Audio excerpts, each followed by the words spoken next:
Genesis 48 through 49. Now it came about after these things that Joseph was told, Behold, your father is sick. So he took his 2 sons, Manasseh and Ephraim, with him.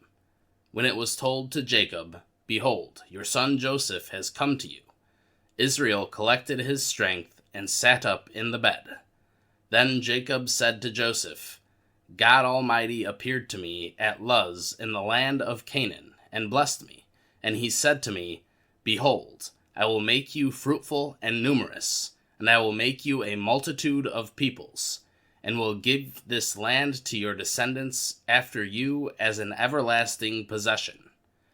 Now your 2 sons, who were born to you in the land of Egypt, before I came to you in Egypt, are mine. Ephraim and Manasseh shall be mine, as Reuben and Simeon are. But your children that you have fathered after them shall be yours. They shall be called by their names of their brothers in their inheritance. Now as for me, when I came from Paddan, Rachel died, to my sorrow, in the land of Canaan on the journey, when there was still some distance to go to Ephrath. I buried her there on the way to Ephrath, that is, Bethlehem. When Israel saw Joseph's sons, he said, Who are these? And Joseph said to his father, They are my sons, whom God has given me here. So he said, Bring them to me, please, so that I may bless them. Now the eyes of Israel were so dim from age that he could not see, and Joseph brought them close to him. And he kissed them and embraced them, and Israel said to Joseph, I never expected to see your face, and behold, God has let me see your children as well. Then Joseph took them from his knees, and bowed with his face to the ground. And Joseph took them both, Ephraim with his right hand towards Israel's left, and Manasseh with his left hand towards Israel's right, and brought them close to him. But Israel reached out his right hand and placed it on the head of Ephraim, who was the younger, and his left hand on Manasseh's head, crossing his hands, although Manasseh was the firstborn. And he blessed Joseph, and said, The God before whom my fathers Abraham and Isaac walked, the God who has been my shepherd all my life to this day, the angel who has redeemed me from all evil, bless the boys, and may my name live on in them, and the names of my fathers Abraham and Isaac, and may they grow into a multitude in the midst of the earth. When Joseph saw that his father placed his right hand on Ephraim's head, it displeased him, and he grasped his father's hand to move it from Ephraim's head to Manasseh's head. And Joseph said to his father, Not so, my father, for this one is the firstborn. Place your right hand on his head. But his father refused, and said, I know, my son, I know. He also will become a people, and he also will be great. However, his younger brother shall be greater than he, and his descendants shall become a multitude of nations. So he blessed them that day, saying, By you Israel will pronounce blessing, saying, May God make you like Ephraim and Manasseh. And so he put Ephraim before Manasseh. Then Israel said to Joseph, Behold, I am about to die, but God will be with you, and bring you back to the land of your fathers. And I give you 1 portion more than your brothers, which I took from the hand of the Amorite with my sword and my bow.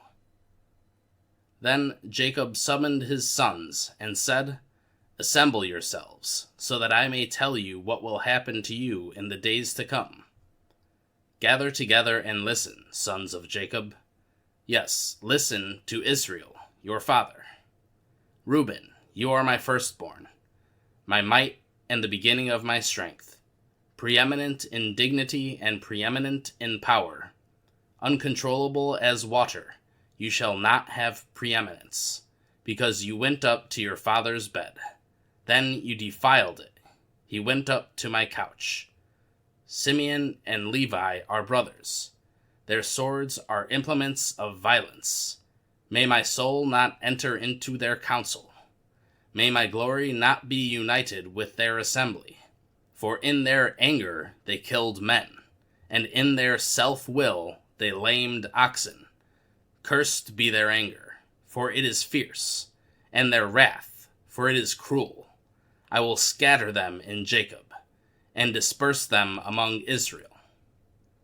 As for you, Judah, your brothers shall praise you. Your hand shall be on the neck of your enemies. Your father's sons shall bow down to you. Judah is a lion's cub. From the prey, my son, you have gone up. He crouches, he lies down as a lion, and as a lion, who dares stir him up? The scepter will not depart from Judah, nor the ruler's staff from between his feet, until Shiloh comes, and to him shall be the obedience of the peoples. He ties his foal to the vine, and his donkey's colt to the choice vine, and he washes his garments in wine, and his robes in the blood of grapes. His eyes are dull from wine, and his teeth are white from milk. Zebulun will reside at the seashore, and he shall be a harbor for ships, and his flank shall be toward Sidon. Issachar is a strong donkey, lying down between the sheepfolds. When he saw that a resting place was good, and that the land was pleasant, he bowed his shoulder to carry burdens, and became a slave at forced labor. Dan shall judge his people, as one of the tribes of Israel. Dan shall be a serpent in the way, a horned viper in the path, that bites the horse's heels, so that its riders fall backward. For your salvation I wait, Lord. As for Gad, a band of raiders shall attack him, but he will attack at their heels.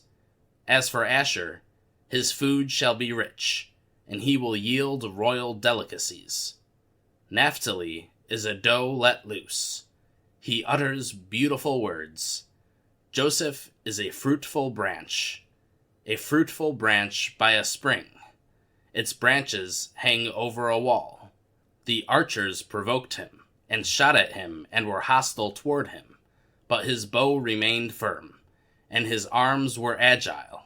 From the hands of the mighty one of Jacob, from there is the shepherd, the stone of Israel. From the God of your father who helps you, and by the Almighty who blesses you, with blessings of heaven above, blessings of the deep that lies beneath, blessings of the breasts and of the womb. The blessings of your father have surpassed the blessings of my ancestors. Up to the furthest boundary of the everlasting hills, may they be on the head of Joseph, and on the top of the head of the one distinguished among his brothers. Benjamin is a ravenous wolf. In the morning he devours the prey, and in the evening he divides the spoils. All these are the 12 tribes of Israel. And this is what their father said to them when he blessed them. He blessed them, every one, with the blessing appropriate to him. Then he commanded them and said to them, I am about to be gathered to my people. Bury me with my fathers in the cave that is in the field of Ephron the Hittite, in the cave that is in the field of Machpelah, which is opposite Mamre, and the land of Canaan, which Abraham bought along with the field from Ephron the Hittite as a burial site. There they buried Abraham and his wife Sarah. There they buried Isaac and his wife Rebekah. And there I buried Leah. The field and the cave that is in it, purchased from the sons of Heth.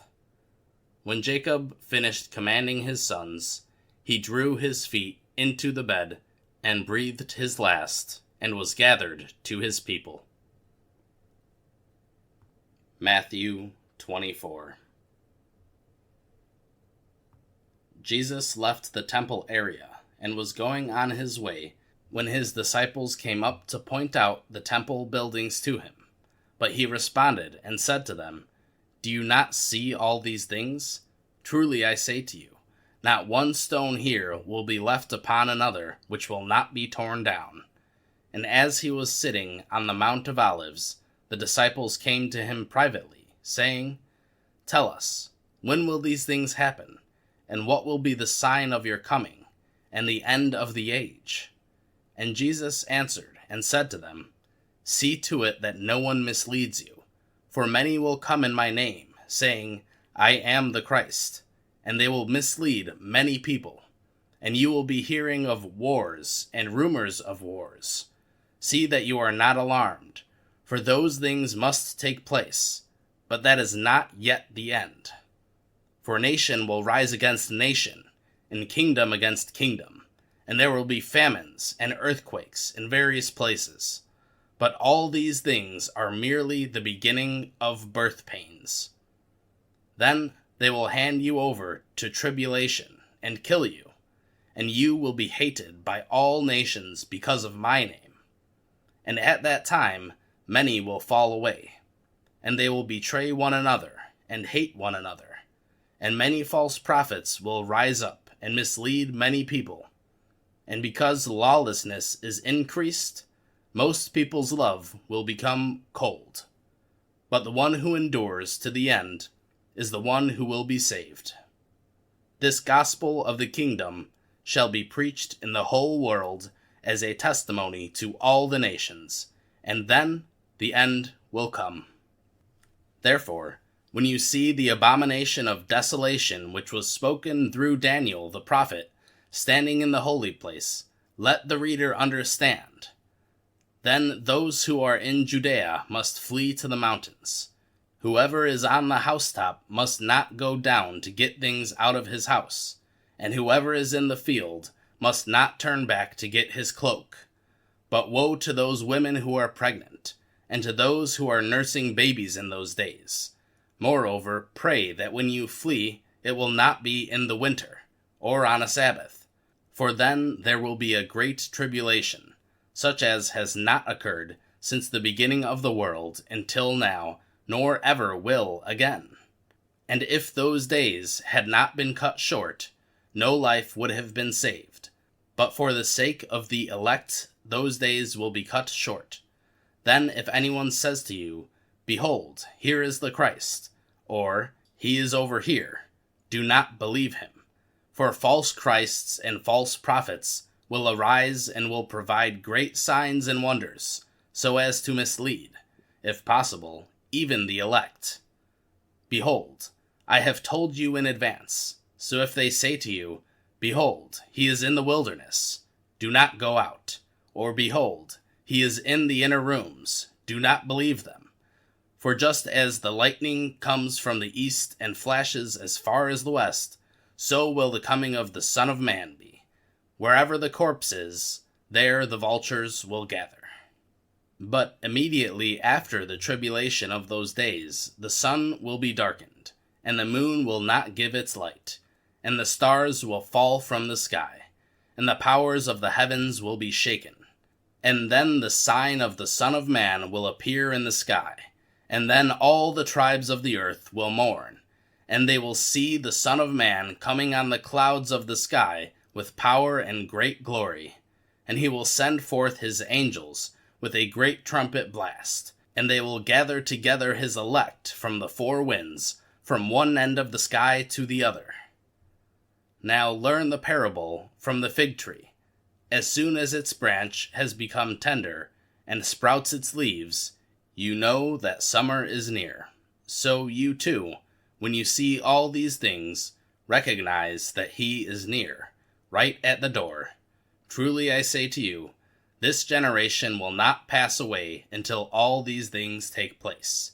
Heaven and earth will pass away, but my words will not pass away. But about that day and hour no one knows, not even the angels of heaven, nor the Son, but the Father alone. For the coming of the Son of Man will be just like the days of Noah. For as in those days before the flood, they were eating and drinking, marrying and giving in marriage, until the day that Noah entered the ark, and they did not understand until the flood came and took them all away. so will the coming of the Son of Man be. At that time there will be 2 men in the field. One will be taken, and one will be left. 2 women will be grinding at the mill. One will be taken, and one will be left. Therefore, be on the alert, for you do not know which day your Lord is coming. But be sure of this, that if the head of the house had known at what time of night the thief was coming, he would have been on the alert, and would not have allowed his house to be broken into. For this reason you must be ready as well, for the Son of Man is coming at an hour when you do not think he will. Who then is the faithful and sensible slave, whom his master put in charge of his household slaves, to give them their food at the proper time? Blessed is that slave whom his master finds so doing when he comes. Truly I say to you, that he will put him in charge of all his possessions. But if that evil slave says in his heart, My master is not coming for a long time, and he begins to beat his fellow slaves, and he eats and drinks with those habitually drunk, then the master of that slave will come on a day that he does not expect, and at an hour that he does not know, and he will cut him in 2 and assign him a place with the hypocrites. In that place there will be weeping and gnashing of teeth. Acts 18.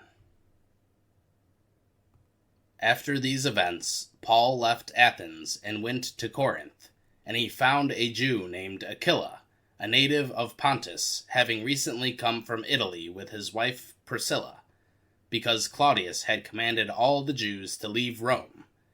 He came to them, and because he was of the same trade, he stayed with them, and they worked together, for they were tent makers by trade. And Paul was reasoning in the synagogue every Sabbath, and trying to persuade Jews and Greeks. But when Silas and Timothy came down from Macedonia, Paul began devoting himself completely to the word, testifying to the Jews that Jesus was the Christ.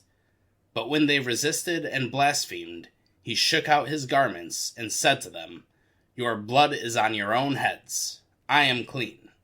From now on, I will go to the Gentiles. Then he left the synagogue and went to the house of a man named Titius Justus, a worshipper of God, whose house was next door to the synagogue.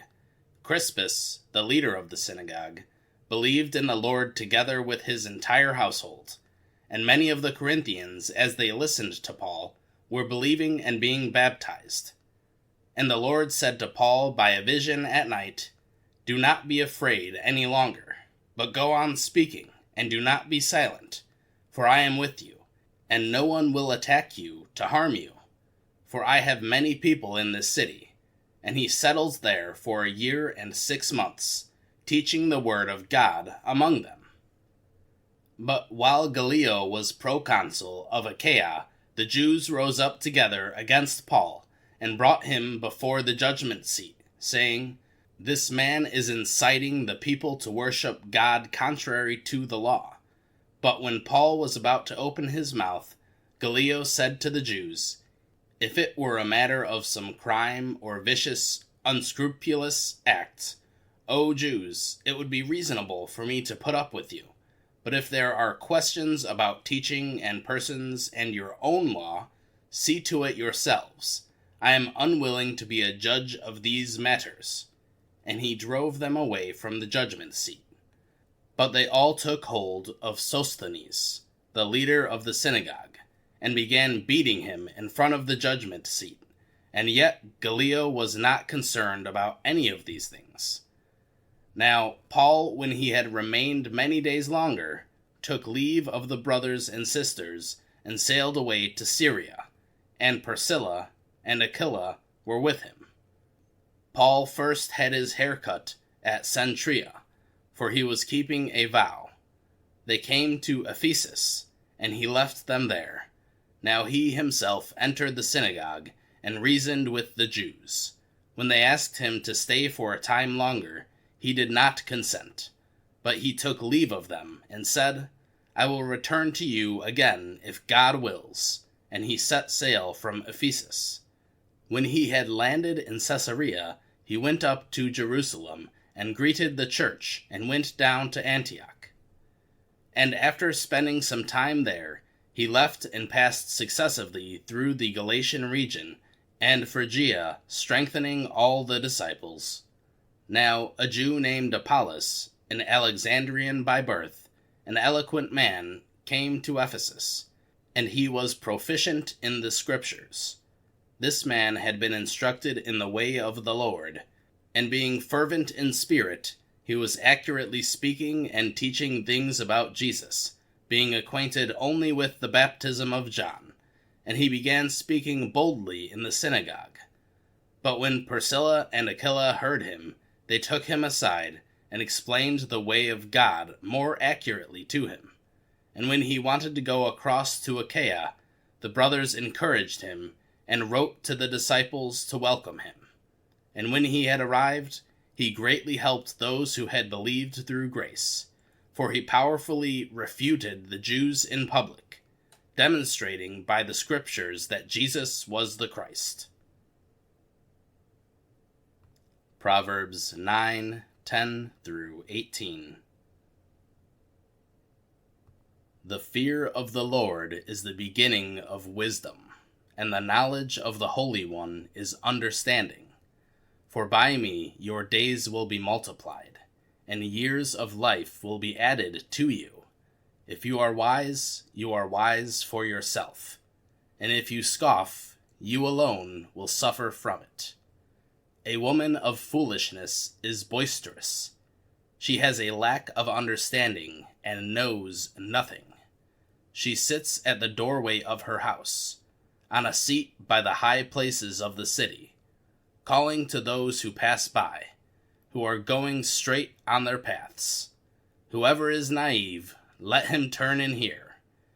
And to him who lacks understanding, she says, stolen water is sweet, and bread eaten in secret is pleasant.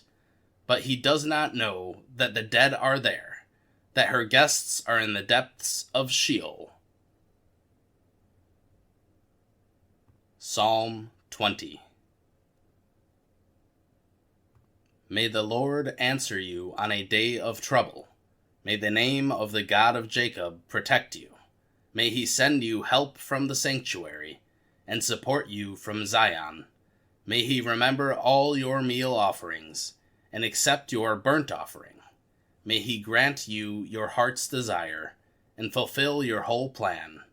We will sing for joy over your victory, and in the name of our God we will set up our banners.